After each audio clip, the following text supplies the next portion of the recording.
नमस्कार मंडळी, कशा आहात तुम्ही? आय होप तुम्ही सगळे मस्त आहात आणि एकदम मजेत आहात. तर सर्वात आधी तुम्हा सर्वांना गुढीपाडव्याच्या खूप खूप शुभेच्छा. तर आता बघा सकाळचे वाजलेले आहेत 11, 11:15 आणि सगळं झालेलं आहे. म्हणजे पूजा वगैरे झाली आहे आणि तिरुपती बालाजीवरून आम्ही काल आलो आहे आणि काल येऊन मग परत घरात सगळी साफसफाई केली, कारण 2-3 दिवस आम्ही नव्हतो. मग घरी आलो, घरी येऊन मग सकाळी आम्ही 7 वाजता घरी पोचलो आणि आल्यानंतर सगळी घराची साफसफाई केली, देवपूजा वगैरे सगळं व्यवस्थित साफ करून सगळं ते देवपूजा केली आणि नैवेद्य केलं, कारण तिथून आल्यानंतर घरात थोडीशी छोटीशी पूजा करावी लागते.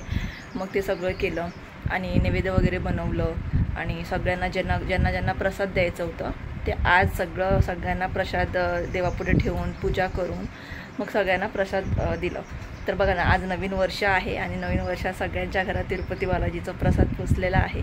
आणि आता नैवेद्याला मेन असा प्रॉब्लेम झाला आहे ना, आज आमच्या गावात असं होतं ना की जेव्हा पण सणवार असतं ना पाणीच सोडत नाही, आणि तेच झालं, पाणीच आलेलं नाही आहे आमच्या इकडे. त्यामुळे स्वयंपाक करायचं आहे मला आणि नैवेद्यासाठी उग्गी बनवली होती. म्हणजे आमच्या इकडे कर्नाटकमध्ये उग्गी बोलतात, ते गव्हापासून बनवतात. जशी लॅप्सी असते तशीच असते, पण लॅप्सी थोडी बारीक असते. उग्गी ही पूर्ण अख्खा गहू असतो बिना साल्ट्याचं. मग ते तसं बनवलं. आता अजून पुढे स्वयंपाक वगैरे करायचा आहे, बघू कसं काय होते पुढे. मग आता ते गेलेत मंदिरापाशी गेले, तिथून दोन बॉटल, म्हणजे मोठी बॉटल जी आहे ती 2 बॉटल पाणी घेऊन येणार. मग त्याच पाण्याने मी स्वयंपाक वगैरे करायला घेणार आहे. मग देवपूजा वगैरे सगळी झालेली आहे माझी. आणि आमच्या इकडे ना ते असं मडका आणतात, म्हणजे कालच एक दिवस अगोदरच मडका घेऊन येतात, माठ घेऊन येतात आणि त्यामध्ये ना असं ज्यूस मिक्स, पूर्ण फ्रूट्स आणि ड्रायफ्रूट्स, अजून ते कडुलिंबाचे जे पाला असतात, त्याचे फुलं असतात, ते सगळं मिक्स करून ते त्यामध्ये बनवतात, पूजा करतात. ते तुम्हाला मी पुढे दाखवते कसं करतात ते. तर अशा पद्धतीने आमच्याकडे करतात. पुरणपोळीचं नैवेद्य असतो. तर बघू आता पुरणपोळी, तर मला असं वाटतंय की आता कारण गोड बनवलेलं आहे सकाळीच, मग दुसरं काहीतरी बनवायचं. पुरणपोळी बनवणार नाही, कारण अजून पण आमचे रिलेटिव्स आहेत, मग ते लोक पण बोलवतात घरी जेवायला. त्यामुळे पुरणपोळी नाही बनवणार आहे मी, दुसरं काहीतरी बनवणार. तर आता अजून बघू काय बनवायचं. मुलांना विचारावं लागेल, ह्यांना विचारावं लागेल काय करायचं, कारण सगळं सामान तर आणलेलं आहे मी. पुरणपोळीचं पण आणलेलं आहे आणि शेवई वगैरे पण आणलेली आहे. तर हे बोलतात की शेवई बनव, मुलं बोलतात शेवई बनव आणि हे बोलतात ते पुरणपोळी बनव. बघू आता काय बनवायचं. तर बघू कसं काय पुढे होते. माझी जाव आणि दीर हे लोक पण येणार आहे संध्याकाळपर्यंत. आणि आमच्याकडे ना मंदिर आहे जय मल्हारचं, खूप मोठं मंदिर आहे. तर सकाळी 3 ते 4 वाजता ना, म्हणजे 4 वाजता ना पालखी तिकडून निघते आणि ती चैन वाढतात. जसं सेम जेजुरीला जसं म्हणजे होतं ना देवाची पूजा वगैरे, सेम तसंच इकडे पण होतं. तर सकाळी आम्हाला जायचं होतं, पण सकाळी उठायलाच झालं नाही, कारण 2-3 दिवस झाले कंटिन्यू झोप नाही आहे ना, त्यामुळे भरपूर झोप आली होती. तर सकाळी उठलंच नाही आम्ही. 6 वाजता उठलो, मग तिकडे जाता आलं नाही. पण संध्याकाळी आम्ही तिकडे जाणार आहे, तिकडचे सुद्धा मी तुम्हाला सगळं दाखवणार. तर व्हिडिओ तुम्ही कंटिन्यू करा, पुढे व्लॉग बघा माझा आजचा कसा असणार आहे, आणि तुम्ही माझा व्लॉग कुठून बघतात आहे आणि तुमच्याकडे गुढीपाडवा कसा साजरा केला जातो. कारण आमच्या इकडे गुढीपाडव्याला उगादी म्हणतात, म्हणजे कर्नाटकमध्ये उगादी म्हणतात, महाराष्ट्रामध्ये गुढीपाडवा म्हणतात, आणि अजून दुसरीकडे म्हणजे चेन्नईला तिकडे पोंगल असं म्हणतात. म्हणजे प्रत्येक स्टेटला त्यांच्या कल्चर वाईज हा सण साजरा केला जातो. मग तुमच्याकडे ह्या सणाला काय म्हणतात, कारण आपलं हिंदू नवीन वर्ष आजपासून स्टार्ट होणार आहे, त्यामुळे तुमच्याकडे कसं साजरा केला जातो मला कमेंटमध्ये सांगा. तर चला मग आपण सुरुवात करूया आजच्या व्लॉगला, आणि पूर्ण व्लॉग बघा. तुम्हाला व्लॉग कसा वाटला ते मला कमेंटमध्ये सांगा. आणि जर नवीन कोणी असेल माझ्या चॅनलवरती तर चॅनलला सबस्क्राईब करा आणि व्हिडिओला लाईक करा.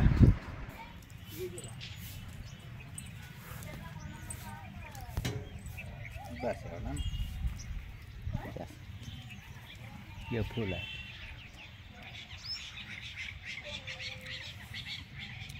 हे टाकायचं आणि ते हे पण टाकायचं, पानं पण टाकायचे. नाही, हेच फक्त फुलं टाकायचे.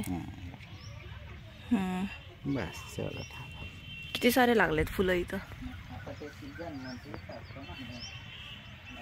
हे बघा, हे फुलं पण टाकतात त्यात ज्यूसमध्ये. तेव्हा लोटस निघाले. ह्याच्यामध्ये कमळ टाकलंय, कमळचं निघालंय बघा हे.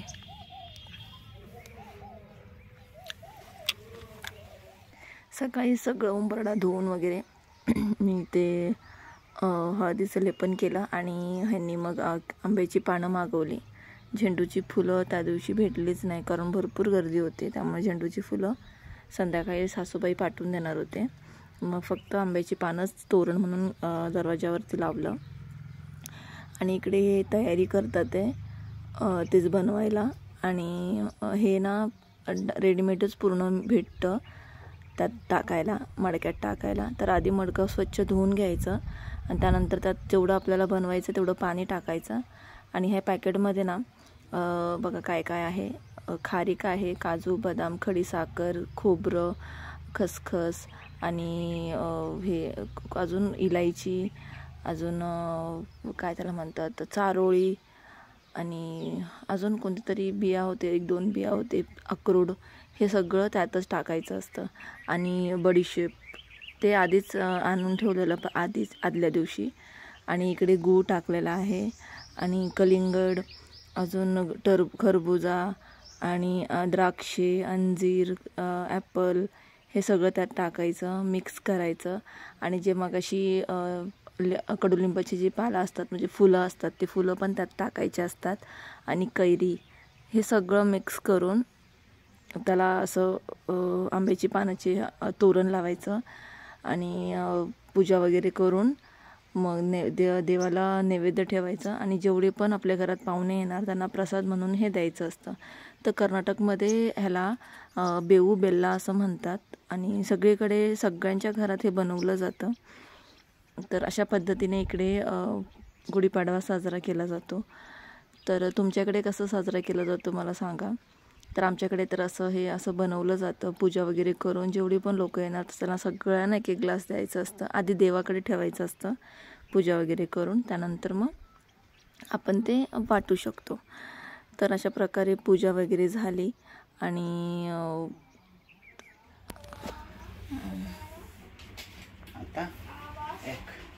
मग सर्वात आधी देवाला नैवेद्य ठेवलं, देवाकडे 1 ग्लास काढून ठेवलं. आणि त्यानंतर आम्ही 5 जणांना म्हणजे मम्मीला, मला, यशला, मेधांशला आणि ह्यांना सगळ्यांना 5 ग्लास काढलं. आणि मग आम्ही सगळ्यांनी ते प्रसाद खाल्लं म्हणजे पिलो. तेच झालं, खाल्लं पिल्लं दोन्ही सोबतच. आणि मग त्यांना पाणी आणायला पाठवलेलं. मग ते पाणी घेऊन आले. आणि इथंही सकाळी मी उग्गी बनवली होती जे गव्हाचे असतात तसं, ते नाश्त्याला मग ते खाल्लं. आणि मग आलो आम्ही संध्याकाळी मंदिराकडे. तर खूप मोठा जत्रा असतो आणि खूप लांबून लांबून लोक येतात इथे.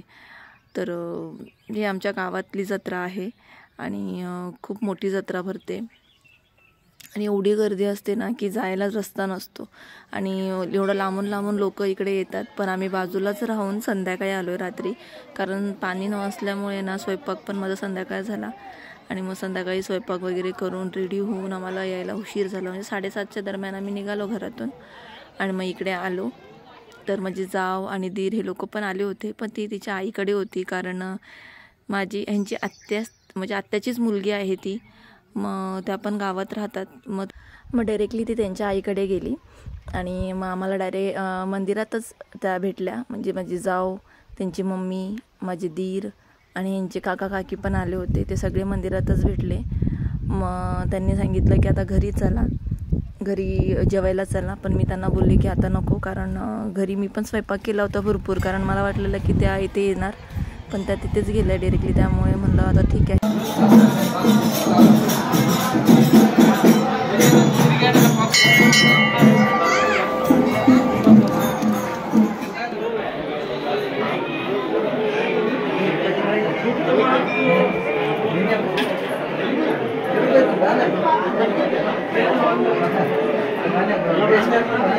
सकाळी जो कार्यक्रम